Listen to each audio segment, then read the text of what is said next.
बहुत समय पहले की बात है, जब राक्षसों और वानरों की दुनिया में शक्ति और नीति का संघर्ष आम बात थी। इसी काल में दो महान योद्धाओं का उल्लेख मिलता है। एक थे बाली वानरराज, जिनकी ताकत का कोई जोड़ नहीं था। दूसरा नाम आता है बजरंगबली हनुमान का, जो न केवल बल में प्रबल थे बल्कि नीति, भक्ति और विवेक के प्रतीक भी।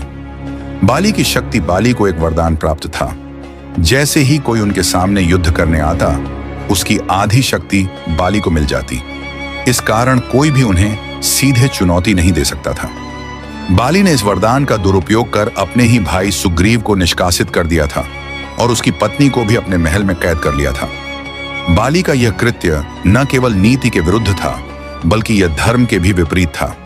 बजरंगबली का आगमन सुग्रीव दुखी और पराजित होकर ऋष्यमुख पर्वत पर निवास करने लगा।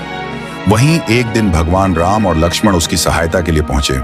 हनुमान, जो तब तक राम भक्त बन चुके थे, सुग्रीव और राम के बीच मित्रता का सेतु बने। राम ने सुग्रीव को बाली से न्याय दिलाने का वचन दिया। बजरंगबली ने रणनीति बनाई। बाली से सीधा युद्ध करना असंभव था, क्योंकि उसका वरदान उसे अजेय बना देता था। अतः नीति से काम लेना आवश्यक था। नीति की रणनीति राम ने योजना बनाई कि वे बाली को छिपकर मारेंगे जब वह सुग्रीव से युद्ध कर रहा होगा।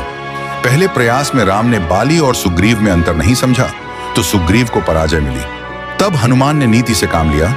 उन्होंने सुग्रीव को फूलों की माला पहनाई, जिससे अगली बार राम पहचान सकें। दूसरी बार जब युद्ध हुआ, राम ने पेड़ के पीछे से छिपकर बाली पर बाण चलाया और उसे घायल कर दिया। बाली का प्रश्न और नीति का उत्तर बाली ने घायल अवस्था में राम से पूछा, हे रघुनंदन, आपने मुझे छिपकर क्यों मारा? यह नीति के विरुद्ध है। तब राम ने उत्तर दिया, हे बाली, तुमने अपने भाई की पत्नी का हरण किया, जो धर्म और मर्यादा के विरुद्ध है।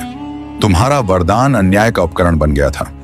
तुम्हारी शक्ति अब अधर्म का समर्थन कर रही थी। जब शक्ति अधर्म के पक्ष में हो जाए तो उसे नीति द्वारा ही रोका जा सकता है। हनुमान ने भी बाली से कहा, जो शक्ति नीति के बिना होती है वह अंततः विनाश का कारण बनती है। शक्ति का सही उपयोग तभी होता है जब वह धर्म और नीति के साथ चले। बाली का प्रायश्चित बाली को अपनी गलती का एहसास हुआ। उसने सुग्रीव को राज्य सौंपने की बात कही और अपने पुत्र अंगद को राम की सेवा में समर्पित कर दिया।